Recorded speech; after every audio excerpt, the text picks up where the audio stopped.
বিশ্ববিদ্যালয়ের বিভিন্ন জায়গা থেকে আগত বন্ধুরা, শুরুতে পার্বত্য চট্টগ্রাম জনসংহতি সমিতির পক্ষ থেকে, পার্বত্য চট্টগ্রাম জনগণের পক্ষ থেকে আপনাদেরকে জানাই সংগ্রামী শুভেচ্ছা, অভিনন্দন।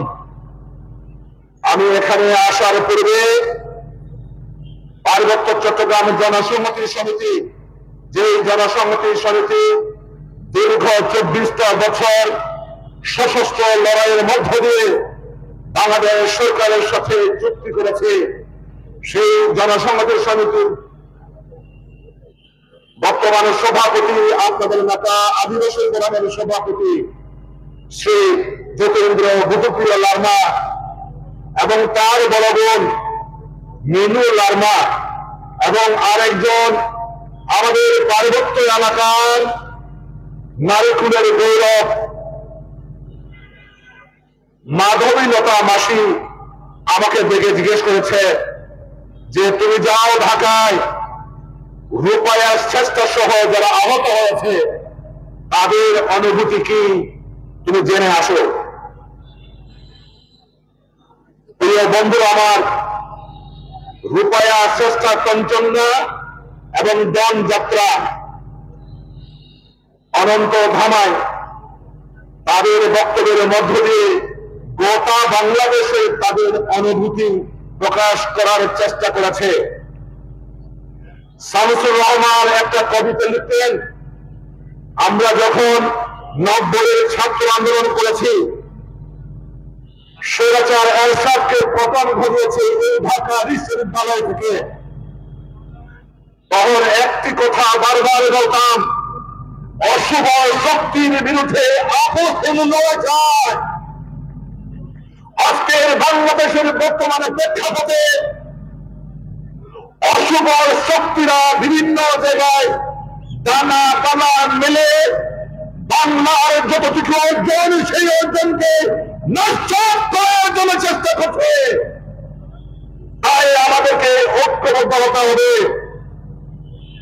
বেশি কথা বলবো না বন্ধুরা আমার, এই বাংলাদেশের চড়াই উত্তরায় পেরিয়ে বাংলাদেশের উত্থান পতনে বাংলাদেশের আদিবাসী মানুষ ছিল এবং সব সময় ছিল।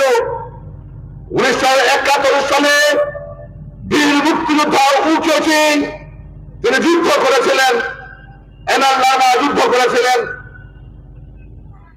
90-এর আমরা আন্দোলন করেছি। আমার বন্ধু দীপায়ন ঘিসা এরশাদ পতনের পরে আমানুল্লাহ আমান, সুলতান আহমেদ মনসুর, হাবিবুর রহমান হাবিব মঞ্চে আছে, আমার বন্ধু রূপম, প্রফেসর রূপম, দুজন চলে গেছে, সর্দার হুসেন প্রিন্স এবং আরেকজন হলেন বাসদের বর্তমানে সাধারণ সম্পাদক ফিরোজ ভাই। আমরা আন্দোলন করেছিলাম ঐক্যবদ্ধভাবে, স্বৈরাচার এরশাদকে পতন ঘটিয়েছিলাম। কিন্তু আজকে আমরা 90-এর সৈনিক বলে নিজেকে বলতে পারি না।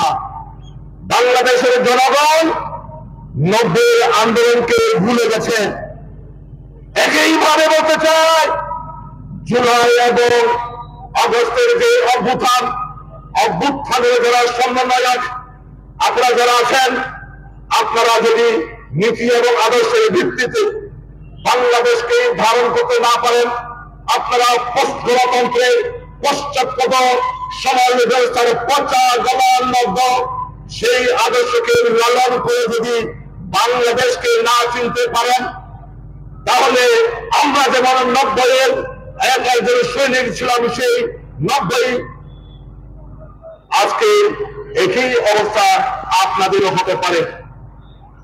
যার কারণে আমি আমার বক্তব্যের শুরুতে যে কথাটি শোক প্রকাশ করতে চাই সেটা হলো 1971 সালের মহান স্বাধীনতার যুদ্ধকে যেভাবে লালন করতে চাই, ধারণ করতে চাই, 90-এর আন্দোলনের মধ্য দিয়ে গোটা বাংলাদেশের ছাত্র কৃষক সমাজের ঐক্যবদ্ধ স্লোগান ছিল স্বৈরাচার পতন চাই, সেই চেতনাকে ধারণ করার মধ্য দিয়ে 24শে আগস্টের যে গণঅভ্যুত্থান, ওই গণঅভ্যুত্থানের চেতনাকে বারবার প্রজ্বলিত করতে চায়।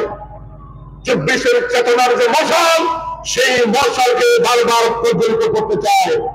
সেই প্রজ্বলিত করার মধ্য দিয়ে আমরা একটি গোটা বাংলাদেশের বহুত্ববাদের রাজনীতি, বহু সংস্কৃতির রাজনীতি এবং বহু ভাষার বহু ধরনের রাজনীতি বাংলাদেশে আমরা দেখতে চাই।